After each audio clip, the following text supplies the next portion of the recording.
O corpo. Tem gente que acha que ler o corpo é a coisa mais simples do mundo. É mais ou menos isso. Quando você conhece, ele é simples.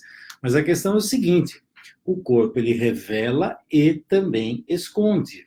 Se você tem um conhecimento, por exemplo, de máscara e sombra, esse conceito veio do Jung, o Reich também colocou, mas com outras palavras. Mas colocar assim, máscara é aquilo que eu mostro. Sombra é aquilo que eu escondo. E você sabia que o corpo, ele revela a realidade, ele mostra uma série de dinâmicas, mas você sabia que ele também tem uma capacidade de esconder algo? Ah, Fernando, agora você está me deixando confuso. Você não fala que o corpo mostra a realidade? Ele mostra, e mostra o tempo todo. A questão é, tem certas dinâmicas no corpo que estão como se fossem camadas. Então, por exemplo, quem está habituado a fazer leitura corporal, como traços de caráter, por exemplo, então eu posso ver um indivíduo com traço de caráter bem evidente aqui, na minha frente. Eu estou olhando, eu vejo esse traço de caráter. A questão é o seguinte: muitas vezes, para quem já me conhece, né, esse traço de caráter que está evidente aqui, muitas vezes esconde um outro traço de caráter aqui por trás. Eu vou dar um exemplo claro em cima disso. Por exemplo, a Luísa até que está aqui, ela trabalha muito com o quê? Com distúrbios alimentares. E algo que ela tem uma experiência enorme em cima disso é, você pega um indivíduo, uma pessoa, tanto homem como mulher, que tem uma obesidade mórbida. E aí quando você olha o indivíduo com o corpo de uma obesidade mórbida, o que você já vê logo de cara que é bem evidente? Você vê que ele tem um traço de caráter oral e é um padrão do oral por excesso. Então, ele está cheio, ele está repleto, só que dentro dele tem um vazio. E aí o que acontece? Quando você começa a investigar esse traço de caráter oral, que está desse jeito, sabe que muitas vezes você encontra por trás desse traço de caráter oral que está extremamente evidente, muitas vezes você encontra um traço de caráter rígido, que está escondido por trás dessa oralidade. E uma dinâmica que é muito comum encontrar, não vou dizer que seja 100%, mas é extremamente comum, é você encontrar, nesses casos de distúrbios alimentares, dinâmicas de abuso, principalmente com dinâmica sexual. Então, dinâmicas de abuso. Aí o que acontece? Muitas vezes esse corpo aqui esconde um traço de caráter rígido. E aí, esse corpo aqui, ele afasta a sexualidade. Então, é uma proteção para que a dinâmica da sexualidade não chegue até a pessoa. E se você não sabe que a origem desse traço de caráter, de novo, depende de cada indivíduo, eu não estou dizendo que nunca é 100%, mas se você começa a desconfiar que tem uma dinâmica de rigidez, que tem a ver com sexualidade, e que aconteceu, por exemplo, algum tipo de abuso, e o organismo da pessoa, a pessoa começa a desenvolver um traço de caráter oral, e aí coloca uma camada de proteção do mundo aqui fora, e aparentemente está escondendo a sexualidade, e no fundo, dentro da pessoa, como causa desse traço de caráter, tem um estímulo que vem de uma dinâmica, por exemplo, de abuso sexual. Então, se você olha de fora, você faz uma leitura do traço de caráter. E aí você está vendo essa dinâmica. Quer ver uma outra dinâmica também? Agora eu vou fazer até o oposto. Então, por exemplo, eu vou pegar, por exemplo, uma pessoa que tem uma dinâmica de ninfomania. Ela é ninfomaníaca. Se ela é ninfomaníaca, ela está sempre atrás de sexualidade. E ela nunca está satisfeita. Então, ela está sempre indo atrás de relações sexuais. O tempo todo, o tempo todo, o tempo todo, o tempo todo. E se você prestar atenção na dinâmica dessa pessoa que tem ninfomania, então, assim, ela está sempre atrás de sexualidade. Ah, Fernando, entendi, porque sexualidade vem da fase genital, então o que ela tem é um traço de caráter rígido. Sim, ela tem um traço de caráter rígido. A questão é que a sexualidade, se você observar, ela está com uma dinâmica de oralidade. Como assim? Porque nunca satisfaz.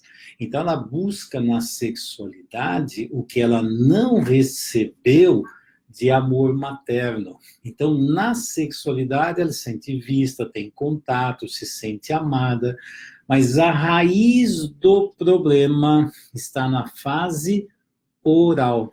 Então, o que eu estou vendo aqui? Eu vejo uma pessoa que tem um traço de caráter rígido, com uma sexualidade bem evidente, mas oculto por trás desse traço de caráter, eu encontro o quê? Uma oralidade. E se você não entender essa dinâmica que você olha e fala, não estou vendo a oralidade. Você não está vendo a dinâmica do traço de caráter? Quando você entende, você está fazendo a leitura do traço de caráter que está lá, evidente, mas oculto por trás de alguma camada. Então, quando você avalia caráter, você precisa tomar muito cuidado, porque muitas vezes o traço de caráter evidente, ele é secundário.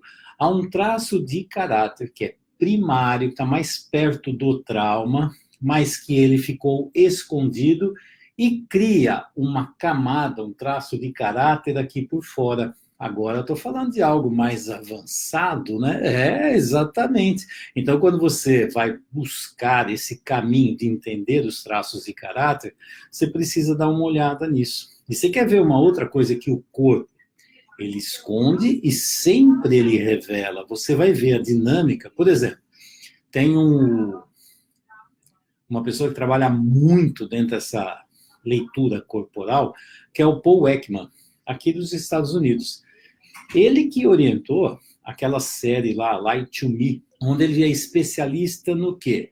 Nas microexpressões faciais. Microexpressões faciais. E o que ele vê nessas microexpressões? Que assim, é rapidinho. São dinâmicas assim, a pessoa está falando, daqui a pouco vem um movimento, um sorriso, uma mexida de olho.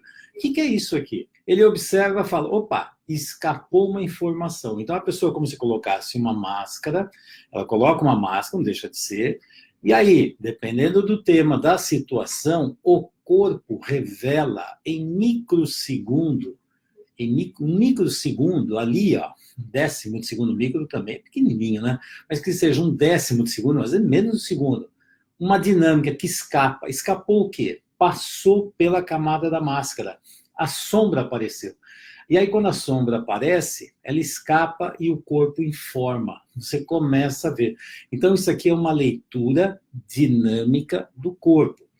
E aí você pode ativamente, por exemplo, trazer um tema, uma questão ou várias questões, e o ideal é você tirar o indivíduo da zona de conforto e tirá-lo daquela conversa que ele está acostumado a fazer. Quando você tira e começa a colocar novas questões, o padrão que ele tem estabelecido começa a falsear, sabe assim? E aí começa a aparecer dinâmicas no corpo.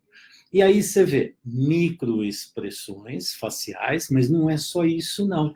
Você vê gestos, você vê postura, você vê uma série de mecanismos de barreira que estão acontecendo, e aí você está entendendo o que está acontecendo. Então, ao mesmo tempo, ele quer mostrar uma dinâmica e, ao mesmo tempo, ele faz dinâmicas diferentes.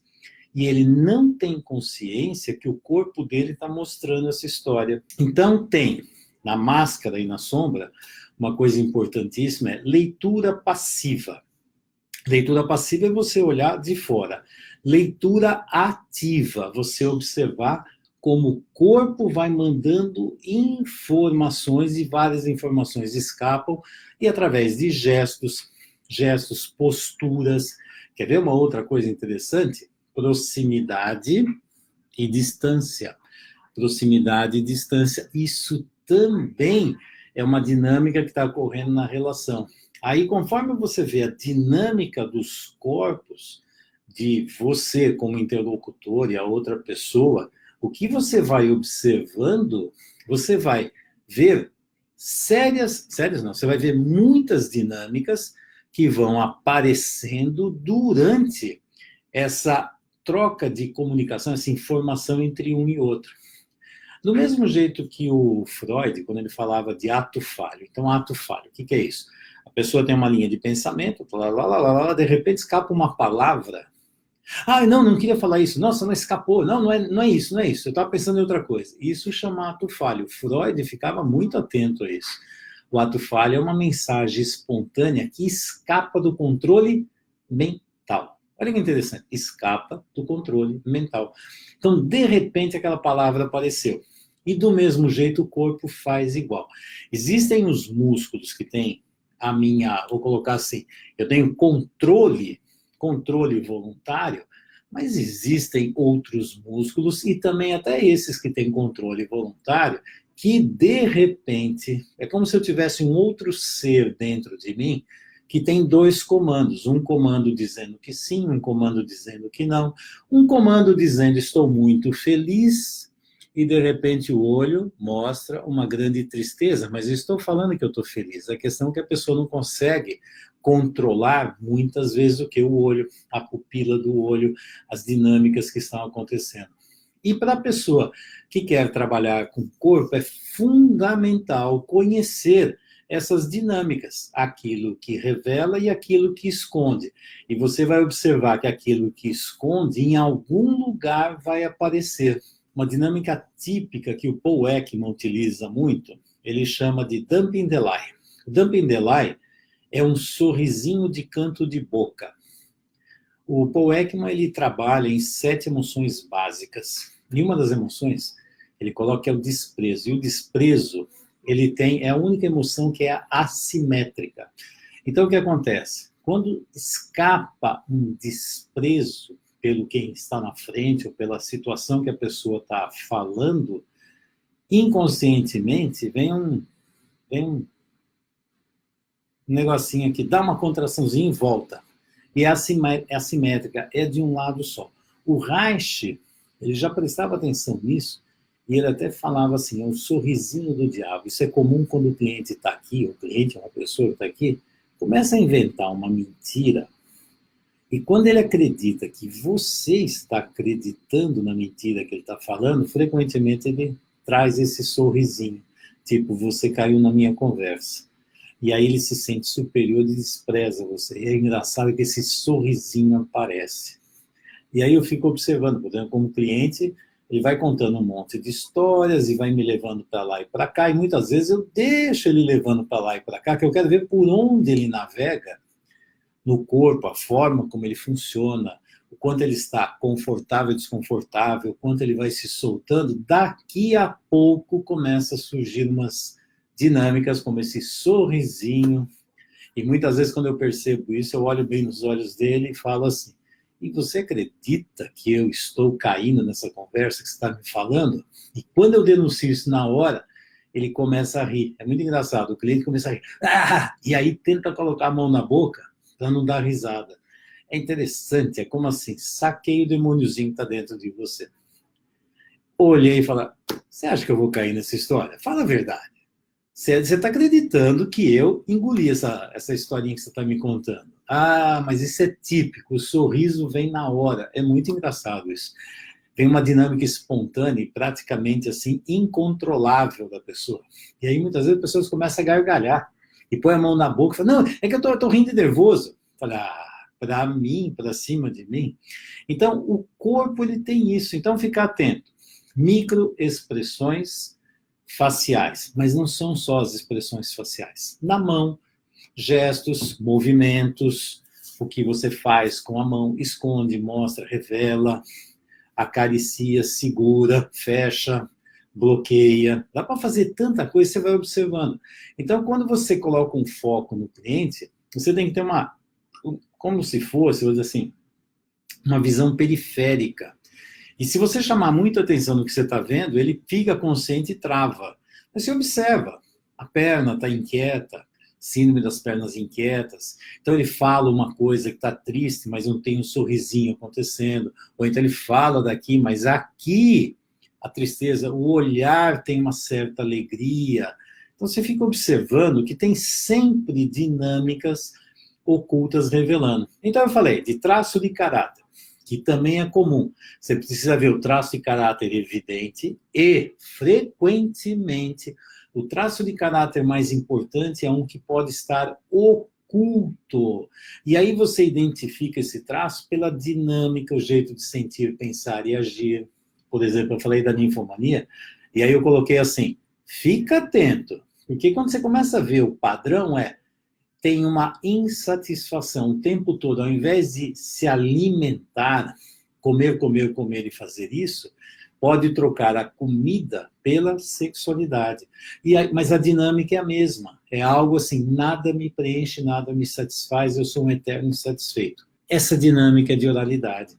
E aí, quando você vai observar, você vai ver uns traços orais que estão ali meio escondidos, mas você fala, tá aqui, eu estou vendo esse traço oral. E às vezes aquele traço que parece ser menos evidente aqui fora é o mais importante a ser trabalhado dentro. Deu para entender isso aqui? Então, aquela dinâmica que eu sempre falo, olha, isso aqui está aqui, e serve para esconder isso, isso também pode acontecer com traço de caráter. Então, tem que tomar muito cuidado com os diagnósticos superficiais que se faz em uma pessoa. E como é que você vai tratar o indivíduo se você olha a superfície, mas não vê a verdadeira causa e o problema que está lá? Então, eu quero trazer para vocês exatamente essa informação, que o corpo em si, ele revela e ele esconde. Traço de caráter, gestos, expressões faciais, posturas, aproximação, afastamento. Você vê uma dinâmica também que é muito comum, que é assim, interessante você ver o corpo. Então, vou colocar assim, saindo daqui, eu vou para um restaurante cubano aqui, que vai ter despedida de uma pessoa que está indo embora para o Brasil. Então, vamos lá fazer a despedida dessa pessoa.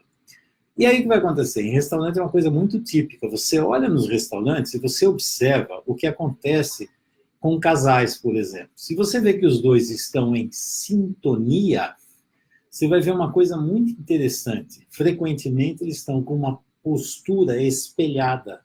Então é algo assim, parece que conforme um mexe, o outro também mexe. A postura é muito parecida. E aí tem uma aproximação. E aliás, em restaurante, até uma dica, né? Você observa lá saleiro, paliteiro, prato, copo. Se eles estão numa boa, frequentemente eles abrem isso aqui para construir uma ponte de relacionamento. Se eles estão numa disputa de território, eles vão empurrando o material que está em cima da mesa, um empurra para o campo do outro, tipo, eu tenho mais campo do que você. Aí eles estão conversando, e aí você observa inconscientemente a mão afastando, tirando, colocando, coloca a barreira, põe mais espaço, competindo pelo espaço, e aí você vai ver. Se o casal está legal, as barreiras saem, ao invés de criar muros, criam pontes. E aí você vai ver proximidade. Se a coisa estiver muito intensa, se bobear, você vê os dois respirando no mesmo tempo. Isso aí chama espelhamento. Agora, é diferente uma pessoa que vai para frente e o outro fica para trás assim, ó. Essa é uma boa relação? É claro que não, as coisas estão acontecendo lá. E uma dica fundamental também. Quando que você começa a ver as dinâmicas ocultas dentro do traço de caráter? Frequentemente, quando o indivíduo está fora do campo do conforto. Então, quando ele sai do conforto, fica mais fácil aparecer as dinâmicas. Então, por exemplo, na bioenergética, algo que se faz muito no trabalho com o cliente é fazer o indivíduo entrar numa dinâmica de estresse. Isso pode ser feito até com exercício corporal. Porque a hora que está chegando o estresse, o controle está indo embora. E sabe o que acontece? Aparece o espontâneo que está por trás disso. Não deixa de ser uma dinâmica de tirar a couraça muscular para que as dinâmicas que estão ocultas apareçam. E aí fica muito mais fácil para você identificar os traumas. E identificando os traumas, você tem mais possibilidades, tem mais informações para saber onde ele está, de onde ele veio e o que fazer com ele. Doença também é uma forma de ler o corpo, você sabia? O que é a doença, o que é? É o corpo mostrando que tem alguma coisa equivocada ali. Então, quando você olha para o corpo, é um enorme campo de informações. Quando você sabe ler a doença, também é outro grande campo de informações. E aí a doença vai revelando os traumas que estão acontecendo. O corpo revela, a doença revela, campos de informações. Quem é capaz de ler, eu falo muito como se fosse uma alfabetização corporal, tipo assim, se você sabe ler o corpo, ele te dá milhões de informações. E é interessante, né?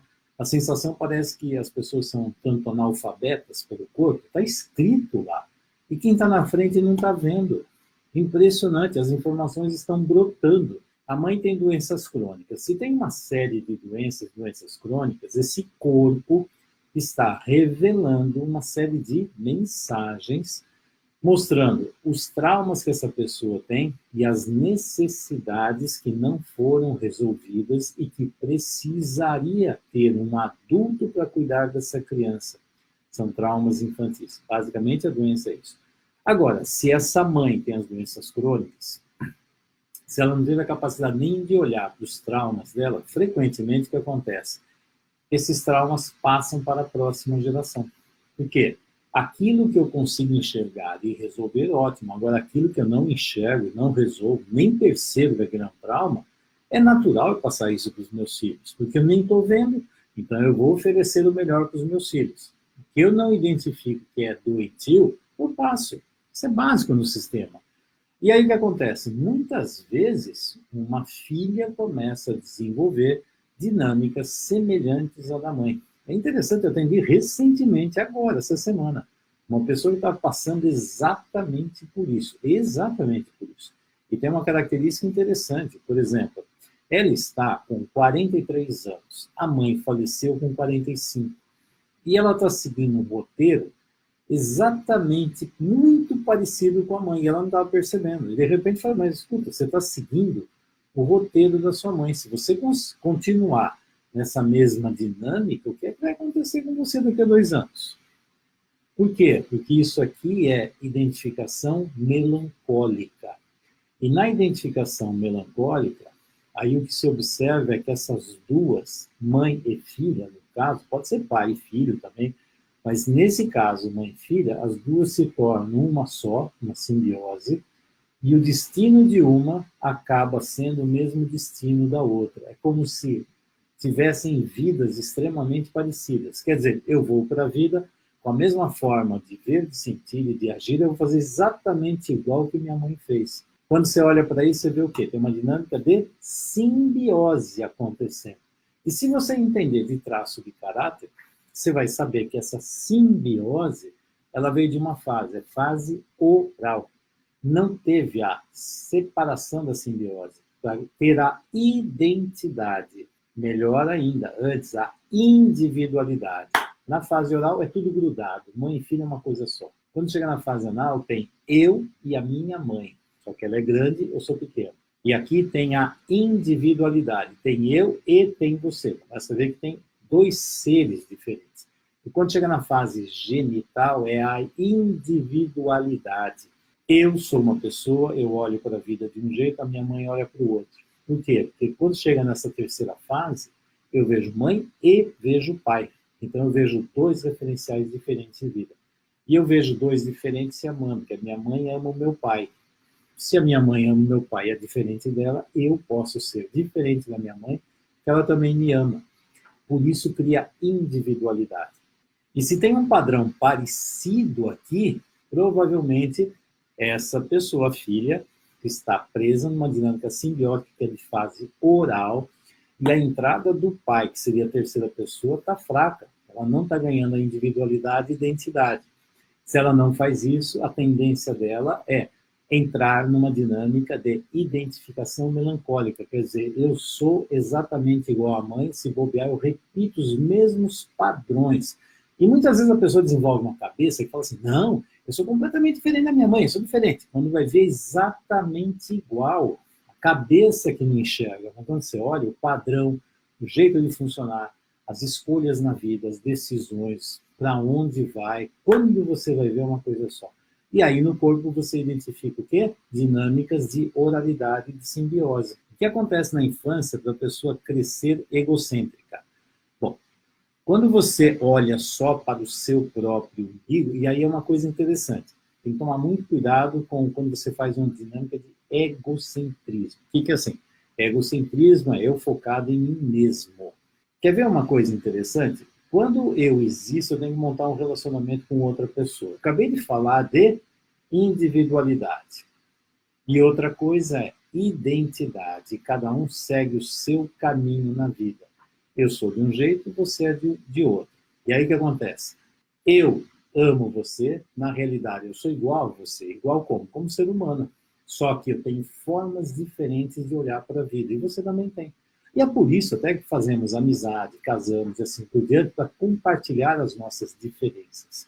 Então as diferenças são extremamente bem-vindas. Então, na realidade, somos iguais como seres humanos. E somos diferentes. Diferentes, por exemplo, masculino, feminino, cor, religião e por aí afora. Time que você torce, para quem você vota, como você funciona na vida. Essas são as grandes diferenças. E todo mundo tem direito a ter as suas diferenças. Eu só não tenho direito de impor para o outro que ele pense do jeito que eu penso, que ele faça do jeito que eu faço. Então eu sou o foco.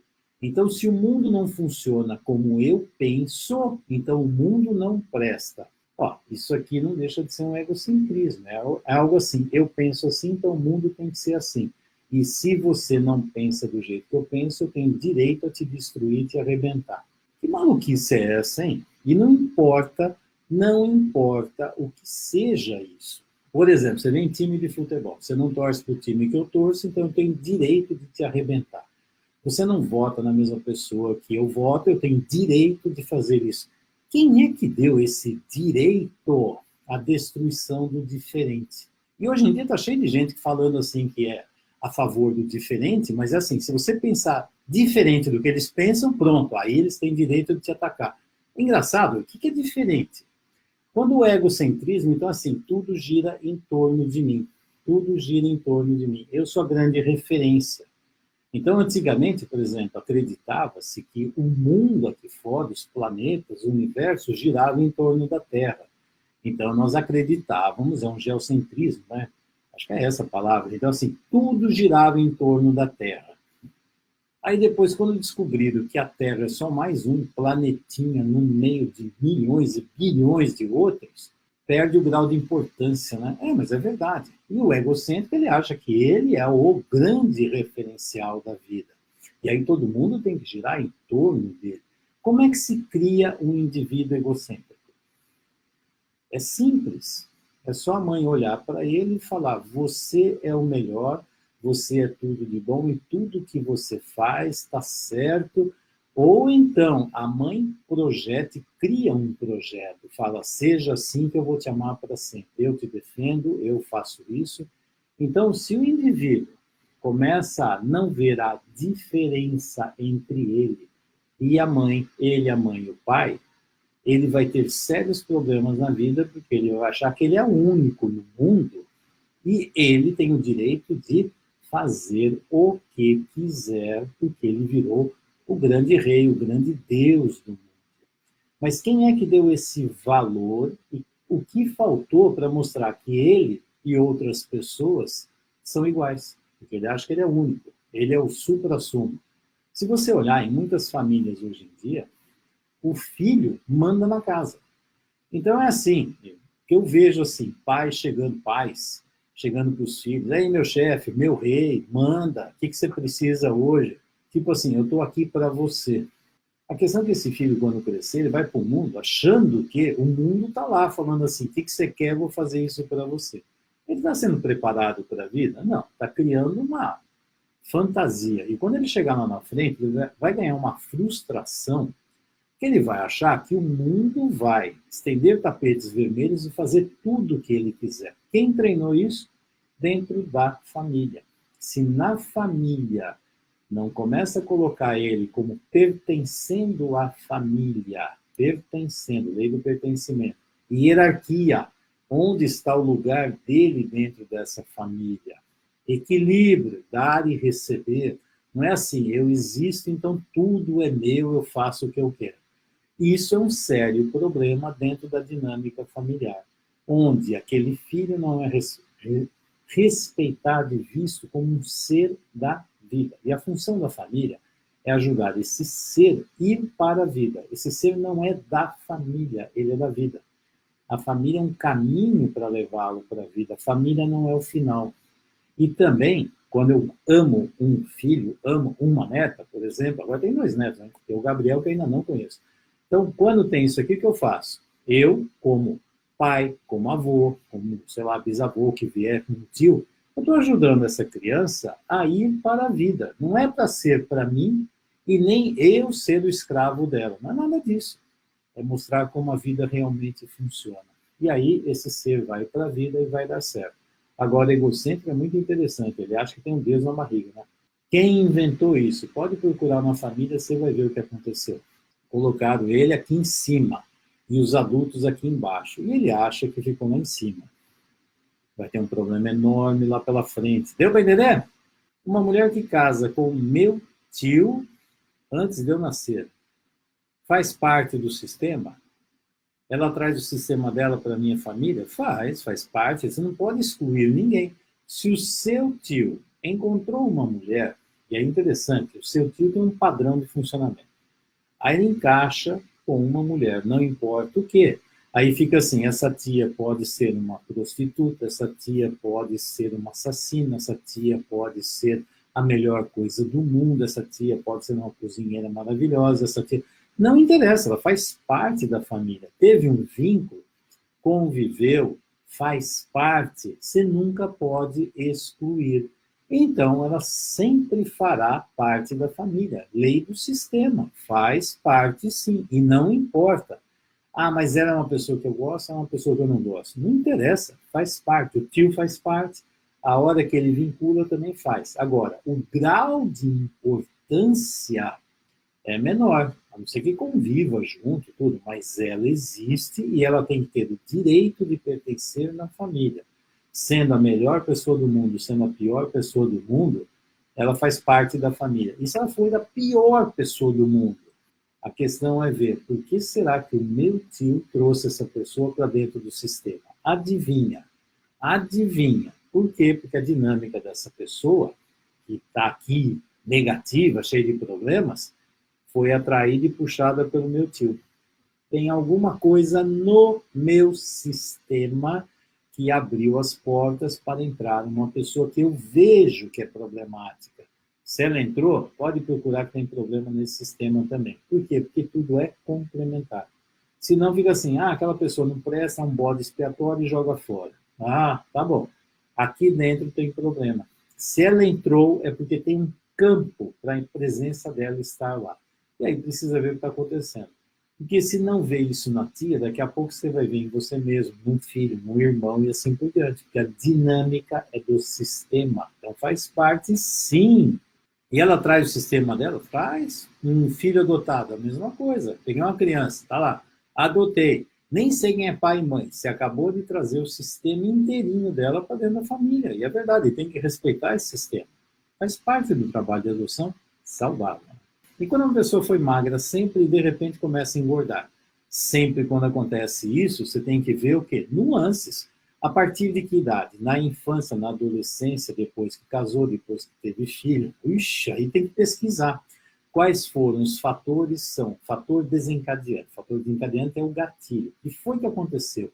Então, geralmente se pergunta o que foi que aconteceu, que situação, que fase de vida que gerou isso. Por exemplo, uma situação que é muito comum é assim que eu caso. Outra situação que é muito comum, assim que eu me torno mãe ou pai. E é interessante, porque aí começa a ter funções e um corpo diferente. A hora que eu ponho energia para um tipo de função, eu estou tirando energia de outro tipo de função. E aí a questão é, essas funções estão equilibradas e saudáveis ou não? Então o que acontece? É um festival de possibilidades. Tem um fator desencadeante, que é o que foi que aconteceu que deu essa virada. Outra, o que já existia antes, que é o fator predisponente. Não é à toa que isso aí aconteceu. Tinha alguma coisa, um núcleo, por exemplo, pode ter um núcleo de oralidade que estava ali quieto, e com esse estímulo que aconteceu aqui fora, puf, aquele traço de caráter que estava quietinho aqui começou a aparecer. E esse traço de caráter que estava bem evidente desaparece. Ó, esse é um outro exemplo que tem a ver com esse tema. Então, por exemplo, é muito comum você pega assim, pega um casal que seja, nossa, um homem e uma mulher que são lindos, maravilhosos, perfeitos, corpos perfeitos. De repente, casa. Daqui a pouco, aquilo começa a mudar tudo. Aí daqui a pouco vem filho.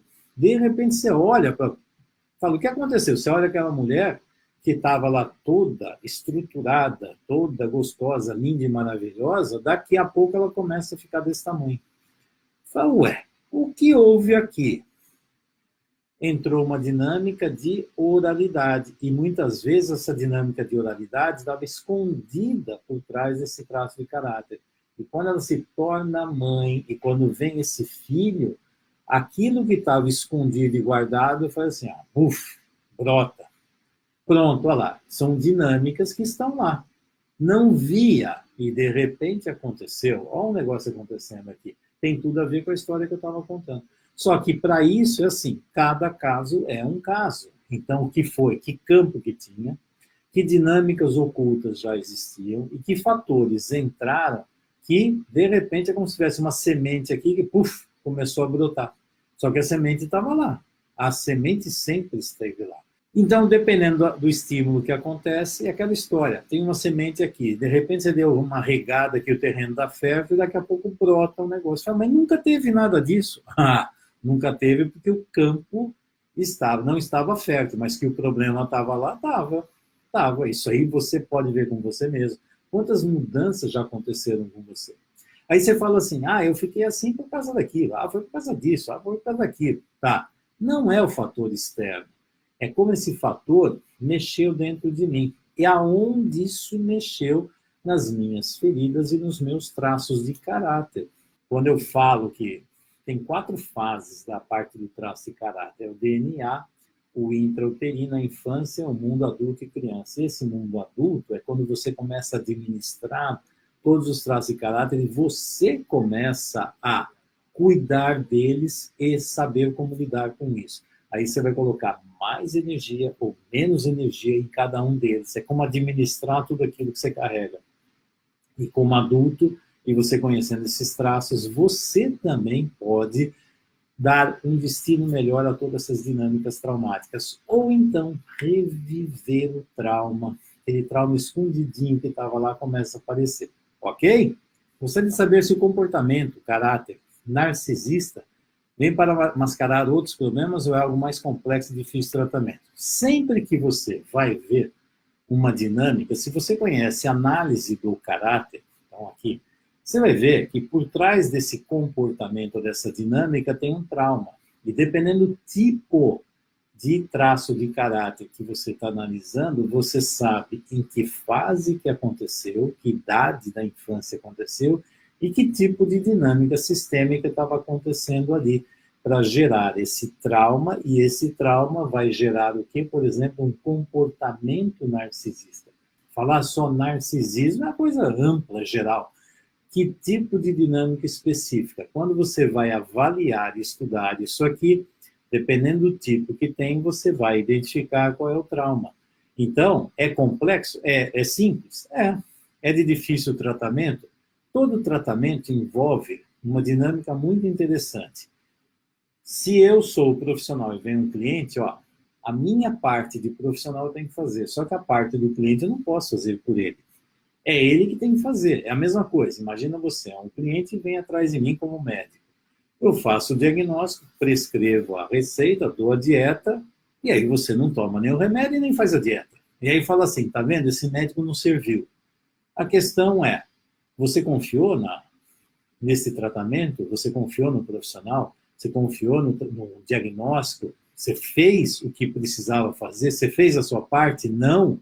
Por isso o tratamento depende dos dois. E aí é um tema interessantíssimo, que é assim, qual é o grau de motivação que o cliente tem para fazer o seu tratamento? Porque a maioria dos clientes, eles querem que as coisas mudem, mas ele não quer mudar, porque ele diz que o problema é lá fora. Então, ele não quer mexer aqui dentro.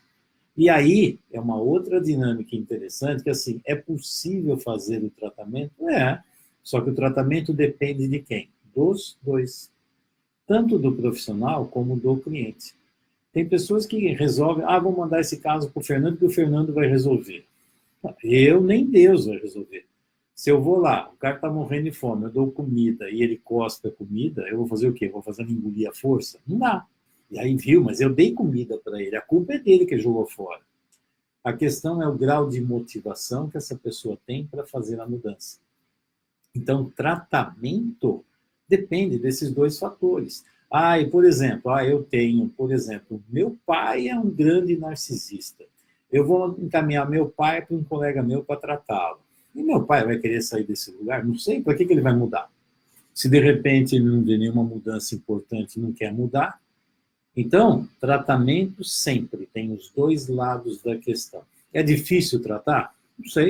Se eu falar assim, é difícil tratar câncer, é difícil tratar doença autoimune, é difícil tratar infarto, AVC e assim por diante, vai depender do grau do problema, da fase que você pega e de como esse cliente está aberto para o tratamento ou não. Do outro lado, um bom profissional que sabe o que fazer. Então, é complexo, se tudo está a favor, a chance de solução é grande. Agora, se um desses fatores aqui não está funcionando, às vezes, eu tenho recebido, por exemplo, pessoas que estão desesperadas para fazer mudança, só que encontram péssimos profissionais, que vendem uma fantasia, vendem uns discursos tabajara, sua vida vai mudar, eu vou resolver o seu problema. E o pior é que acredita, né? Porque a pessoa está louca para fazer isso. Perde um monte de dinheiro e depois chega lá e não funciona nada. Por quê? Porque ali era só máscara, né? Falando em máscara, né? Não tem conteúdo. Se não tem conteúdo, sinto muito. Comprou só ilusão. E ilusão não cura ninguém, né? A não ser que seja um efeito placebo, né? Efeito placebo também funciona. Eu acredito que vai funcionar, funciona. Mas é porque você acreditou, efeito placebo. Porque o outro, do outro lado, vai pôr água com açúcar e mais uns corantes e diz que está te dando uma fórmula mágica. Se você acreditar, aí você cura do câncer, da depressão, de tudo. Fala, curei. Efeito placebo, né? Talvez a sua fé tenha curado, mas aquele remédio lá não serviu para nada, não. Por favor, fale um pouco sobre a pessoa muito rígida. De novo, precisa ver o que você entende como rígida. Tem o rígido, que é um traço de caráter. Traço de caráter rígido, ele é bem específico, tem a ver com a fase genital. Agora, eu não sei se quando você chama uma pessoa de rígida, de repente ela é rígida na cabeça, ela é brava, ela é isso. Então, não sei o que é rígido para você.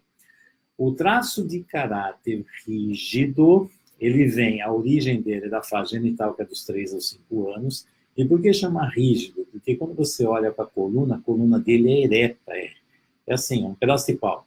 E não dobra, ele tem pouca flexibilidade.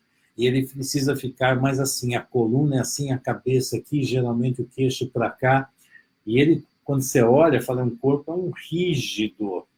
Ele tem essa dinâmica, do rígido, de novo, traço de caráter rígido, ele geralmente tem por trás uma dinâmica de triangulação. É quando essa criança, nessa fase, ao invés de ser vista apenas como filho, esse filho foi colocado no meio da relação dos pais. E ele começou a participar desse jogo de relacionamento entre os pais. Então, por exemplo, se é um menino, de repente a mãe gruda aqui, fala meu namoradinho, e coloca você melhor que o pai, esse pai não presta, você sim. E também o homem, a mesma coisa, pega a filha e começa a comparar com a mãe. Comparação tá cheio aqui. Tipo, você é melhor do que ela, e começa.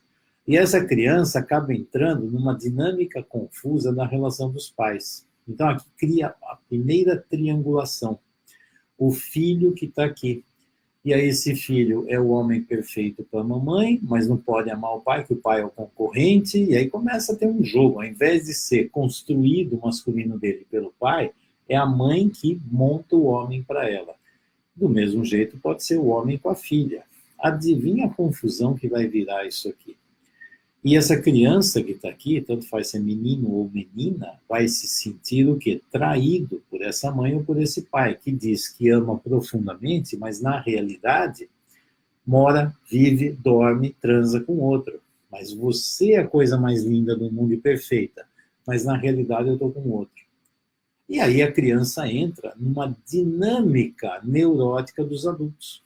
E a criança entra nesse papel que tem uma sensualidade, porque os adultos estão colocando a criança num campo que não deveria colocar.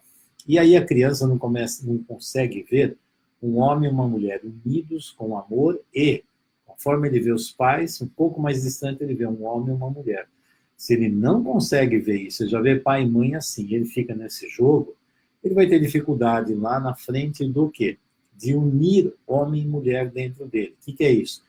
Lá na frente, ter identidade de gênero e casamento. Então, isso aqui vai estar uma confusão. Vai ter uma tendência a formar jogos de relacionamentos triangulares. O que é relacionamento triangular? Então, por exemplo, se eu tenho a minha dinâmica de rigidez muito forte, eu frequentemente tenho uma mulher para o meu coração, outra mulher para a sexualidade. Então, a mulher para o coração não é da sexualidade. A mulher que está dentro de casa, que eu caso, vai ser mãe dos meus filhos, vai ser alguma outra coisa, vai ser minha mãe, mas não pode ser minha mulher, porque a sexualidade em casa afunda. Mas a sexualidade fica extremamente evidente lá fora. Então, assim, a sexualidade é lá fora, o coração é aqui. Então, é uma divisão. Eu estou numa divisão. Isso pode ser homem ou mulher. Então, conclusão, eu sempre tenho duas mulheres? Não, eu tenho duas metades de mulher, porque cada mulher preenche uma metade minha. Mas quando eu estou preenchido aqui, está faltando lá embaixo. Quando eu preencho lá embaixo, está faltando aqui. Conclusão, é sempre duas metades que nunca se unem. Por quê? Porque eu não consigo unir meu coração com a sexualidade. E aí eu não consigo ver uma mulher como um todo. Eu poder ter uma mulher que é mãe dos filhos, que é profissional, que é tudo isso numa coisa só. Por quê? Se eu estou dividido, a pessoa que está comigo fica dividida. Então isso aqui é uma típica dinâmica de traço e caráter rígido, tá? Problemas de um lado do corpo, por exemplo, só do lado esquerdo, tem explicação? Claro que tem. Tem dinâmicas muito interessantes, são divisões. Quando você lê o corpo de uma pessoa, você vai ler várias divisões. Então, por exemplo, você pode fazer a divisão de direito e esquerdo, você pode fazer uma divisão da cabeça com o resto do corpo, você pode fazer uma divisão da cabeça, do tórax e das pernas, do quadril. Aí você vai observar, são segmentos e partes. Por exemplo, às vezes tem pessoa que tem uma cabeça que não combina com o resto do corpo. O que está acontecendo? É uma divisão da parte de cima com a parte de baixo.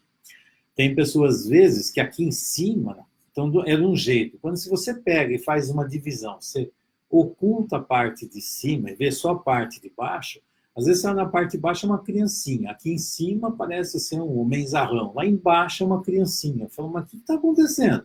Divisões. Tem divisões que é aqui de um lado e para o outro, tem divisões, por exemplo, você olha a pessoa de frente, ela passa, você enxerga uma coisa, quando você olha de trás, é outra dinâmica. Então tem essa divisão da frente e de trás, de lado e assim por diante. Nas divisões, por exemplo, no rosto você vê muito isso.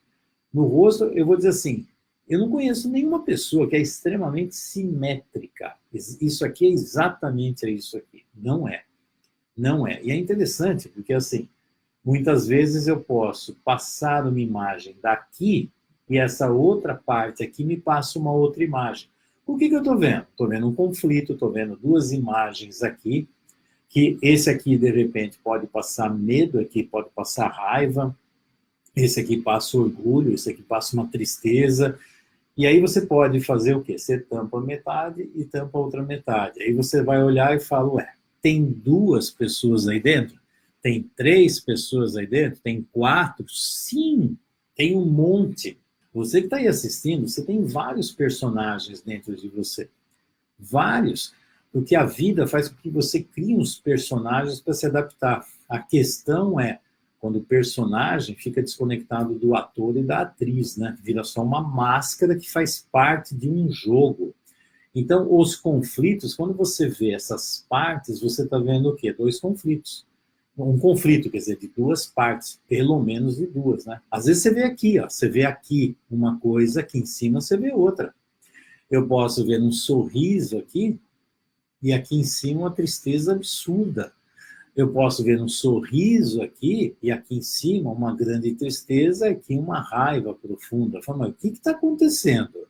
Olha lá, tem a alegria, tem a tristeza e tem a raiva? Tem tudo isso. Tem tudo isso. O corpo vai revelando? Vai. Quando você olha metade de um lado e para o outro, uma das leituras típicas é ver o lado esquerdo representa a mãe, o lado direito, o pai. Função, vou colocar a função materna e paterna, mas isso aí você tem que... Não é assim, já entendi, é sempre assim. Você tem que ver na história de vida dessa pessoa o que está acontecendo. Por quê? Porque frequentemente aqui, no meu lado direito é o lado ativo. Mas se eu fosse canhoto, aí muda tudo, pode. Então, mas não existe 100%. Então, aqui é o ativo, aqui é onde sente mais. Então, aqui eu estou mais do lado do sentir, aqui eu estou mais do lado do agir. Então, como é que eu lido com essas dinâmicas? Ok? Como tem divisão nos hemisférios cerebrais. Mas é sempre assim? Não existe o sempre assim. Tanto é que quando você vai fazer uma leitura corporal, os especialistas de leitura corporal, eles fazem o quê? Eles normatizam a pessoa antes de começar a tirar conclusões. Como assim normatizar? Eu fico observando, eu começo a fazer perguntas ou interagindo com a pessoa, ver como é que ela funciona naturalmente. E aí depois eu dou estímulo para ver as diferenças. Mas é como se fosse tarar a balança, é algo assim, vamos equilibrar a balança. Eu ponho o prato e falo, isso aqui é o zero. Deixa eu ver como é que essa pessoa funciona. E aí, dependendo do estímulo, eu vejo para onde ela está indo. Se a pessoa está sempre assim, tensa, aí eu fiz uma pergunta, fiz um tema, ela está tensa. Não, ela sempre foi tensa. Então, não é o estímulo que fez isso aqui já é de base dela. É claro que isso aqui também já é uma leitura, né, que eu trago de base.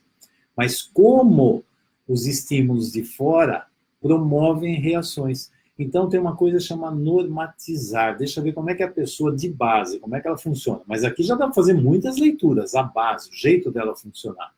Mas aí, quando eu coloco um estímulo, eu vejo o que acontece. Ela fica mais tensa, ela fica mais solta, fica mais relaxada, ela está mais confortável, menos confortável, está mais próxima, mais distante. O que começa a revelar? A mão está quieta, aí a mão começa a ficar muito agitada, as mãos travam e os pés começam a chacoalhar. Eu estou vendo o que está acontecendo. A energia está fluindo pelo corpo. Onde a dinâmica está aparecendo. Eu jogo o estímulo, observo. Sabe assim, jogo uma pedra no lago e vejo que ondas começam a fazer? Então, é estímulo, e aí você vai ver a reação do indivíduo ao estímulo. Mas tem essa dinâmica da normatização.